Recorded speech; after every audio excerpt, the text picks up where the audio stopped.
Thanks for joining us for CBN NewsWatch. I'm Ephraim Graham. Coming up, returning to the scene of the weekend tragedy at a Christmas parade in Wisconsin. We've got an update.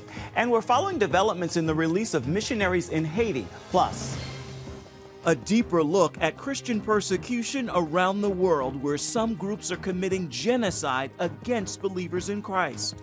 Some changes in Hollywood that you may not see in the movies, and why it's a good thing. People want to be uplifted and inspired when they go to the movies. Across America, one common goal for every hometown with a powerful mission. The experience and values we have in common are far greater and more important than the issues that divide us. We'll have these stories and more today on CBN NewsWatch. This is CBN NewsWatch. We begin this half hour with the deadly incident at a Christmas parade in a Milwaukee suburb. A driver plowed his SUV into a crowd. At least 5 people are dead and more than 40 others are injured. There are still many questions about what provoked the attack. Dale Hurd joins us now with the details. A joyous scene of marching bands and children dancing in Santa hats turned deadly in an instant, when this red Ford Escape mowed through police barricades before slamming into dozens of marchers, tossing many of them into the air. This toddler was almost hit when the SUV sped past. We have multiple casualties. 30 people down. Afterwards, bystanders were in shock. This video shows young families turning their children away from the carnage as people began to weep. People were crying. I'm sure I saw some people who saw their family members get hit. That really shook me too, because I can't imagine having to see that.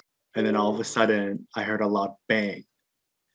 The vehicle just struck a crowd of people on the parade route, and we heard deafening cries and screams. Waukesha Police Chief Dan Thompson said they have a person of interest in custody, but did not release more details about the person or say whether police were looking for more suspects. But the website Heavy.com said it had obtained information from the police scanner that the man did identify himself to police as 39-year-old Darrell Edward Brooks, Jr.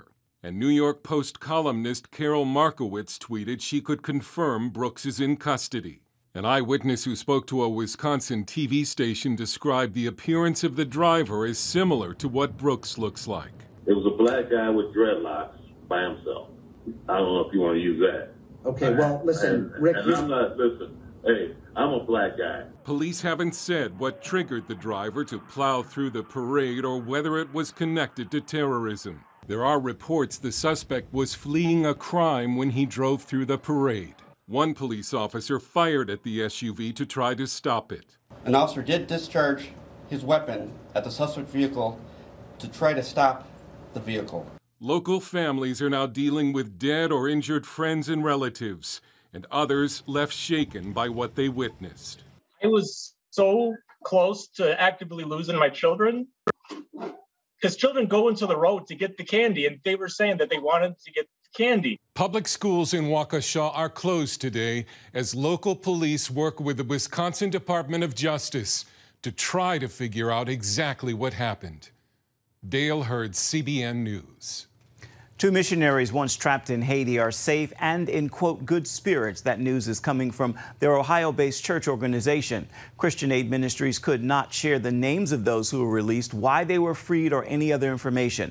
The 400 Mawazo gang abducted them and 15 others back in October on the 16th after they visited an orphanage outside of Port-au-Prince. They then demanded $17 million for their release. The missionary team includes 16 Americans and 1 Canadian. Christian Aid Ministries continues to ask for prayers for all to be released. We thank Him that He is God and ask Him to hear our prayers and bring our families home. Those abducted include 5 children. One of them is an infant who was only 8 months old at the time. These are not the first Christian missionaries to face abduction in Haiti. George Thomas spoke with a priest who came face to face with the same dangerous gang. He survived and is sharing his story. On April 11th, Catholic priest Jean-Nicolas Millian, along with 9 other priests and nuns, were on their way to install a fellow church member as leader of a new parish. When they reached on the outskirts of Port-au-Prince, more than a dozen heavily armed gang members stopped their vehicle. I was kidnapped. Millian tells CBN News that the 400 MILWAUKEE gang, the same group behind the October kidnappings of 17 missionaries, also abducted him. What did they demand from you? They demand money. How much? 1 million. 1 million US dollars? $1 million. $1 million per person, the same amount they demanded for the 16 Americans and 1 Canadian kidnapped last month after visiting a Haitian orphanage. A U.S. government official tells Reuters they have evidence that some of the missionaries are still alive. My faith helped me a lot. Millian says the gang, made up of mostly young men and teenagers, would move them around to several locations. Often blindfolded, they slept on floors and had little to eat. Millian said he and the others drew strength from prayer times. They had one Bible, which they would read when guards weren't around. We said a moment of prayer in the morning, a moment of prayer in the midday, and a moment of prayer during the night. Millian's moment of freedom came 20 days later, after his parish paid an undisclosed ransom amount to the gang. This week, Millian led Mass at his church in Port-au-Prince and urged congregants to pray for the safe release of the 17 missionaries. A leader of the MILWAUKEE gang has threatened to kill the missionaries if their ransom demands aren't met. I ask every friend of mine to pray for the American people and the Canadian one. George Thomas, CBN News. President Joe Biden is renominating Jerome Powell to serve as Federal Reserve Chairman and as Vice Chair LaSalle Brainerd, the lone Democrat on the Fed's Board of Governors. Biden issued this statement: "We, quote, need to build our economy back better, and I'm confident Chair Powell and Dr. Brainerd's focus on keeping inflation low, prices stable, and delivering full employment will make our economy stronger than ever before." Powell's nomination goes through a Senate confirmation process before his new term can begin. Israeli police are on high alert after the second terrorist attack in Jerusalem's Old City within a week. A Hamas terrorist murdered 26-year-old South African immigrant Eli K. Sunday and wounded 3 others before police shot and killed him. The attack happened near the entrance of the Temple Mount. Police say a well-known Hamas preacher from East Jerusalem carried it out. Israeli Prime Minister Naftali Bennett warned of other attacks. Hamas claimed responsibility for the attack and called it an heroic operation. We have more on this story at CBNNews.com. Across the country, people marched in protest this weekend over the not guilty verdict for Kyle Rittenhouse. In Milwaukee Saturday, demonstrators spoke out against the jury acquitting Rittenhouse on all 5 charges. Back in 2020, the shooting that happened killed 2 people and injured a 3rd. The jury ruled the teen acted in self-defense. Some cheered the verdict, while others were disappointed by the same verdict. Young black boys like Trayvon Martin are shot dead because they're carrying around Skittles, and someone like Rittenhouse is not guilty on all verdicts when he shot 2 people. Kudos to Kyle. I'm glad he's free. I hope these people can respect the decision. Being an American doesn't mean you're going to get a court decision you like. It means you're going to respect the court decision you get. Rittenhouse's family is hinting at defamation lawsuits against public figures and media organizations for their characterization of his actions. Here's some stories we're following for you right now in the CBN newsroom. Closing arguments underway in the trial of 3 white men accused of murdering 25-year-old Ahmaud Arbery. Jurors are hearing closing arguments before deliberation begins. The 3 men on trial claim they acted in self-defense.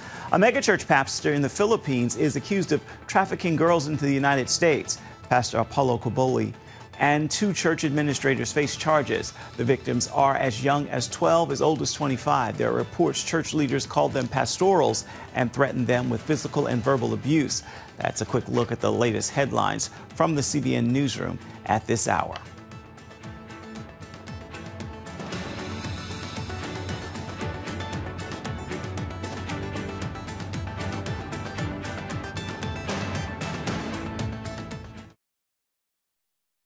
International Christian Concern has just unveiled its 2021 report on the top Christian persecutors of the year. ICC lists 3 categories this year: the worst group of persecutors, the worst individual persecuting Christians, and the worst country. ICC President Jeff King says, surprisingly, North Korea is not the worst country topping the list. What we looked at was like how many Christians are being killed presently. Is it a problem that's not addressed? We chose Nigeria. It's a surprise for a lot of people. But Gary, in the last 20 years, 100,000 Christians have been killed. 3 million plus Christians have had their lands, farms, homes stolen from them. And the government is part of the problem. So we chose Nigeria. Well, I know a lot of people say Nigeria, you know, that's just Fulani herdsmen and so forth, but it goes well beyond that. Tell us a little more.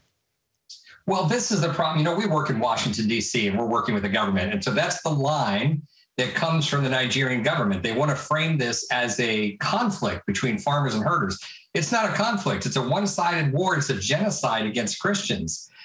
There's Boko Haram also, but the Fulanis have done much more damage. The Fulanis are going in. These are armed groups that go in and shoot up Christian villages and take their land. And what's going on is it's a war that never ends, is never addressed. The Nigerian military never goes after the attackers. There's no arrest, there's no battles, there's nothing. And the reason is that, look, Muslims are in control of the police, the army, and the intel agencies. So the whole security apparatus of Nigeria is controlled by the Muslims. And so the fix is in is the phrase. It's like it never gets fixed. It's never addressed. Nothing ever happens. Okay, Jeff, let's move on then and discuss the worst group persecuting Christians this year. It's not Boko Haram or al-Shabaab. Who is it? What are they doing? Well, it's the Taliban. And Gary, you know, look, the Taliban has been, you know, torturing, murdering Christians for years. The problem is that now they are in control of a state and they have a potent intel security apparatus set up by us, but now they're in control of it. They're calling Christian leaders. We know you. We're watching you. We're going to come get you. They're going door to door. And unfortunately, just this past 2 weeks, they grabbed the first Christian. And what happens is they'll torture him. They'll find out who the other Christians are he knows. And then if he won't turn back to Islam, they'll kill him. And there's going to be a whole bunch of that. Well, a lot to pray about on that. Now, the worst government leader or person persecuting Christians, it's not Canada's Justin Trudeau for shutting down churches and arresting pastors during the COVID pandemic. So which government leader did you list as the top persecutor targeting Christians and why? Well, you already nailed it. It's North Korea and it's Kim Jong-un. So either the country or he are going to show up in the top list. But look, the whole North Korean state exists to serve him and to keep him in power and the Kims in power. So we chose him as the individual doing the worst job against Christians, doing the most persecution against Christians. I think people know it, but look, if a Christian is caught with a Bible, if they're a real Christian, the regime will take 3 generations of one family and stick them in prison for life. And these are prison camps that are designed to slowly kill off people. And, of course, we know that you have to worship the leader there. Juche is their faith, and that's worship of their leadership. I know there are many other countries of concern, especially, let's say, India, where attacks against Christians are on the rise. Tell us what's happening there, Jeff. Well, India is especially disturbing, Gary, because India has a constitution that guarantees religious freedom. And they have a tremendous track record. But what's happened is you have some hyper-nationalists, some fundamentalist Hindus that have gained control. The Prime Minister Modi, is a radical Hindu. His party, the BJP, these are radical Hindus. They believe quite fervently that India is only for Hindus. And in India and Hinduism are fused, and there's no room for anybody else. And they're doing everything they can to slowly strangle Christianity. You won't hear it from his lips. He's a smart politician. Listen to the BJP leaders, listen to his leaders in the party. You'll hear it quite clearly. They're not shy about it. And, Jeff, I know China and Pakistan, those are always places of concern. And you've been to many of these countries. You've met with many persecuted believers around the world. Which country really is driving you to your knees in prayer right now? Maybe what one should we keep our eyes on? Well, I pray for Nigeria constantly. We do a lot of work with the victims there. The 3 million plus that have already lost everything. Their homes have been stolen. 70 to 100,000 killed. The government is part of the problem because just like you said, the government says this is just herders and farmers. It's a conflict. It's nothing but, and they are complicit in the attacks on Christians. Okay, I know that you're hoping this report will put more pressure on these governments to affect change. Jeff King, president of International Christian Concern. Thank you, Jeff, for sharing your time and insights. We appreciate you and the work you're doing. Still ahead, cheers for Hollywood when it comes to more faith and family-friendly movies and what's behind this new direction. We've got the story for you when we come back. Stay with us.